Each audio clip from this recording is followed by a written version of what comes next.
Hi friends, இன்றைக்கி முஸ்லீம் style வெட்டிங்கில் கிடைக்கக்கூடிய dalcha recipe அதே பர்ஃபெக்ஷனோட எப்படி செய்கிறதுன்றதை பற்றி தான் பார்க்க போகிறோம். பிரியாணி மட்டும் இல்லைங்க, நெய் சோறு, தேங்காய் பால் சாதம் எல்லாத்துக்குமே அல்டிமேட்டான காம்போவாக இருக்கும். வாங்க அதுக்கு தேவையான இன்க்ரீடியன்ஸ் என்னென்னு பார்த்துடலாம்.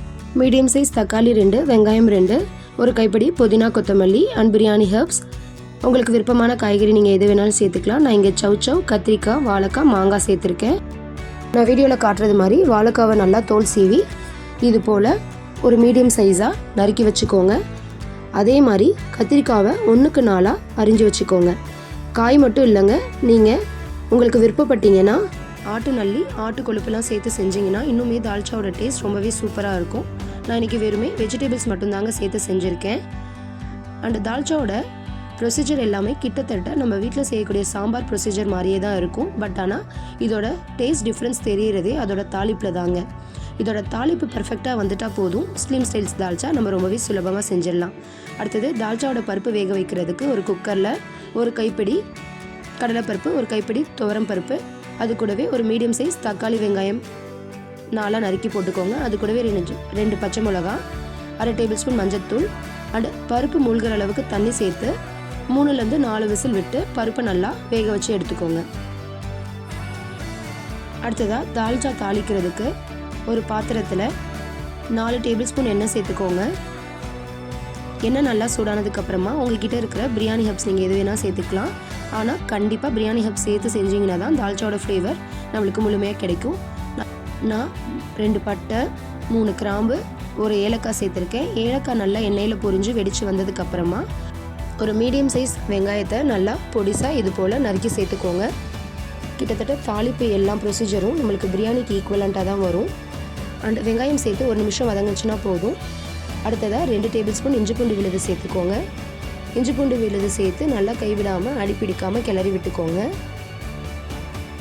இஞ்சி பூண்டு விழுது கலர் மாறின வரைக்கும் 1 நிமிஷம் வதக்கி எடுத்துக்கோங்க. இஞ்சி பூண்டு விழுது நல்லா பச்சை வாசனை போகிற அளவுக்கு வதங்கினதுக்கப்புறமா ஒரு மீடியம் சைஸ் தக்காளி நல்லா பொடியாக நறுக்கி சேர்த்துக்கோங்க.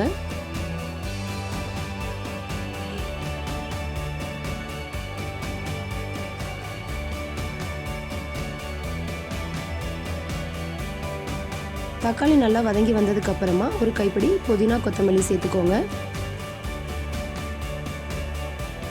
அடுத்ததாக அண்ட் தால்ச்சாக்கான மசாலாஸ் எல்லாம் சேர்த்துடலாம். அதிகமாக ஹெவியான மசாலாஸ் இதுக்கு எடுக்காது.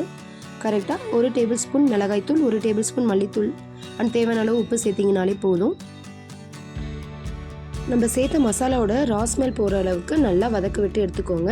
அடுத்ததாக உங்களுக்கு விருப்பமான காயெல்லாம் நீங்கள் இதில் சேர்த்து வேக வச்சு எடுத்துக்கலாம்.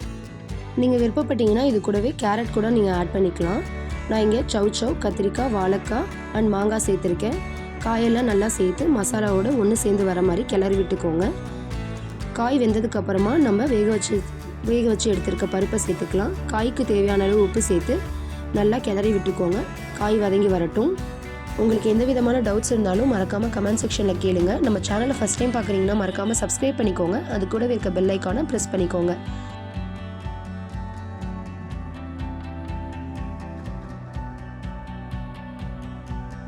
காய் வதங்குறதுக்கு தேவையான அளவு தண்ணி சேர்த்து மூடி காயை நல்லா வேக வச்சு எடுத்துக்கோங்க.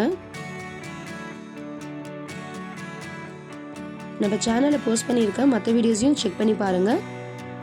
உங்களுக்கு மற்ற ரெசிபிஸ் வீடியோவில் டவுட் இருந்தாலும் இல்லை ஏதேனும் ரெசிபிஸ் உங்களுக்கு தேவைப்பட்டாலும் மறக்காமல் கமெண்ட் பண்ணுங்கள்.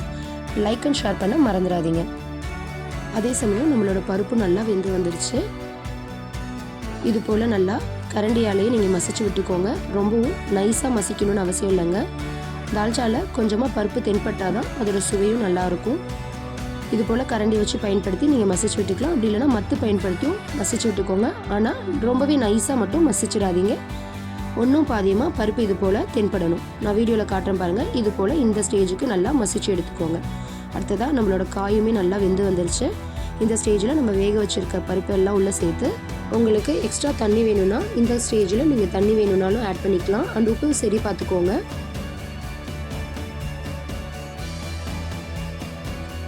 இந்த ஸ்டேஜில் ஒரு 1/2 எலுமிச்சைப்பழ அளவு சைஸ் உள்ள ஒரு புளியை நல்லா தண்ணியில் கரைச்சி வச்சு புளி கரைசலையும் இது கூட சேர்த்துக்கோங்க.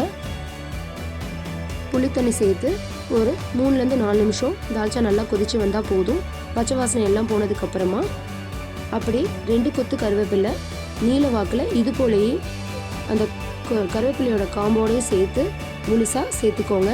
இது நல்லா தால்ச்சாவில் அந்த கருவேப்பிலையோட பச்சை ஸ்மெல் எல்லாமே இறங்கி அந்த ஃப்ளேவர் எல்லாமே இறங்கி ஒரு 2லேருந்து 3 நிமிஷம் கொதிச்சு வந்தால் போதும். பர்ஃபெக்டான முஸ்லீம் வெட்டிங்கில் கிடைக்கக்கூடிய அதே கல்யாண வீட்டு தால்ச்சா தயார். கண்டிப்பாக இந்த ரெசிபி உங்களுக்கு பிடிச்சிருக்குன்னு நினைக்கிறேன். நம்ம சேனலை மறக்காமல் சப்ஸ்கிரைப் பண்ணிக்கோங்க அண்ட் மற்ற ரெசிபிஸையும் செக் பண்ணி பாருங்கள். தேங்க்ஸ் ஃபார் வாட்சிங்.